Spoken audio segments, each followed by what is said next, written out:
गंगातरंगरमणीयजटाकलापं गौरीनिरन्तरविभूषितवामभागं नारायणप्रियमनङ्गमदापहारं वाराणसीपुरपतिं भज विश्वनाथं।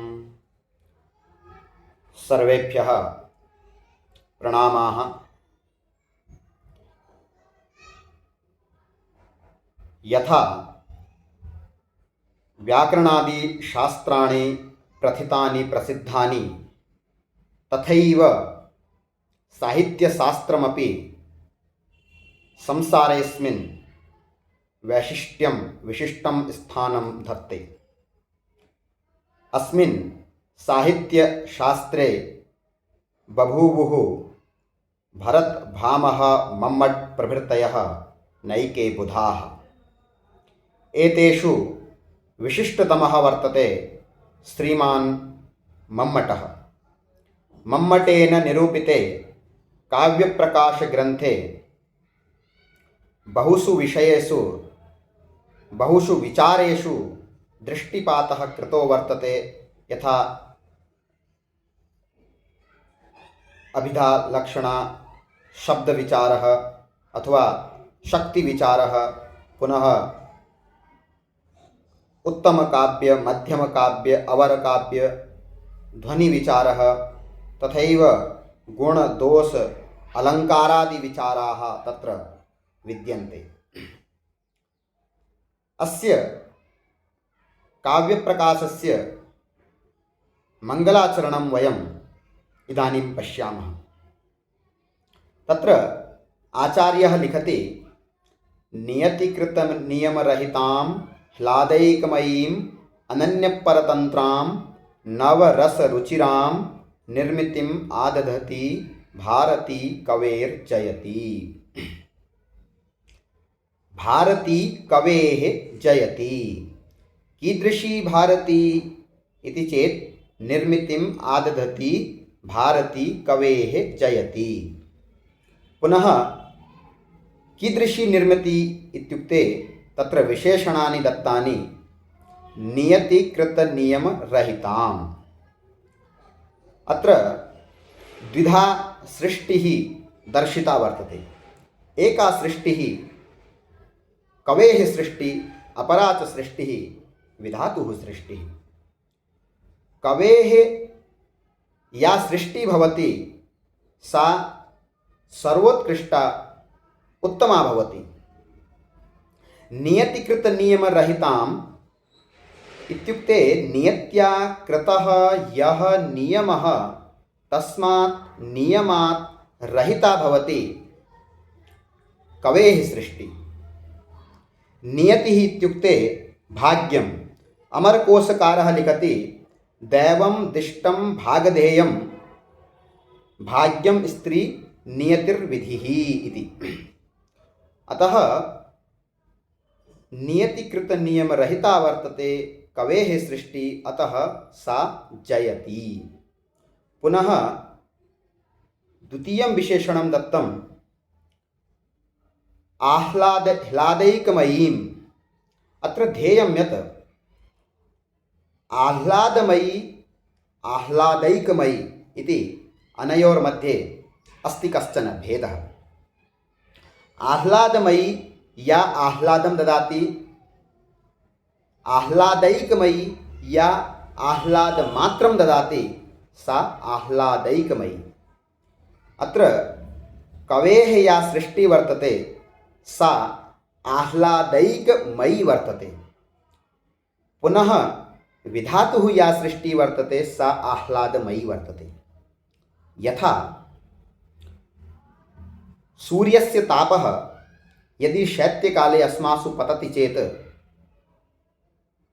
तत् अस्मभ्यं रोचते। परन्तु तदेव सूर्यस्य तापः यदि ग्रीष्मकाले अस्माकं वपुषि यदि पतति चेत् तत् अस्मभ्यं कष्टायते। परन्तु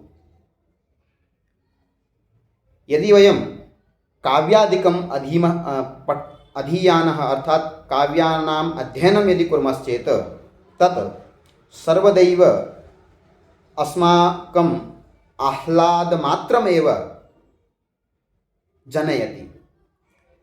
पुनः अग्रे यदि सन्देहः आगच्छति करुणरसेपि आह्लादं लभ्यते वा इति, तदानीं स्वयम् आचार्यविश्वनाथः लिखति, करुणादावपि रसे जायते यत् परमसुखं सचेतसाम् अनुभवः प्रमाणं तत्र केवलम्। इत्युक्ते करुणरसेपि अस्मासु आह्लादमात्रमेव आगच्छति। अतः कवेः सृष्टौ कवेः या निर्मितिः वर्तते तत्र केवलम् आह्लादमात्रमेव वर्तते इति द्वितीयं। पुनः तृतीयं विशेषणम्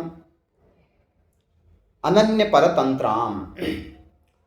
विधातुः सृष्टि अन्यपरतन्त्रा वर्तते, कवेः सृष्टि अनन्यपरतन्त्रा वर्तते।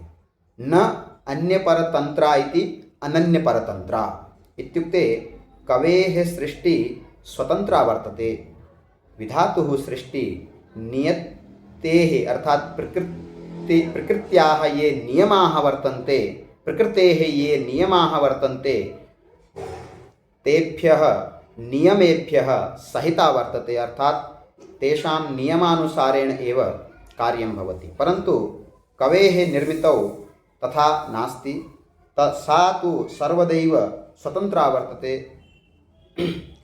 यतोहि अनन्यपरतन्त्रा तत्र कवेः न विधातुः सृष्टौ अणु परमाण्वादि भावानां परतन्त्रे भवति विधातुः सृष्टि। पुनः नवरसरुचिरां, तत्र विधातुः सृष्टौ षड्रसाः भवन्ति, ते सर्वदैव आह्लादं न जनयन्ति। परन्तु कवेः सृष्टौ ये नवरसाः वर्तन्ते ते सर्वदैव आह्लाद मात्रमेव उत्पादयन्ति। शृङ्गार, हास्य, करुणरौद्र इत्यादि ये रसाः वर्तन्ते ते। पुनः अत्र यदि वयं नवानां संख्यानां समाहारः इति द्विगुसमासं कुर्मश्चेत् तत्र नवरसः इत्येव रूपं सिद्ध्यति, नवरसरुचिराम् इति रूपं न सिद्ध्यति।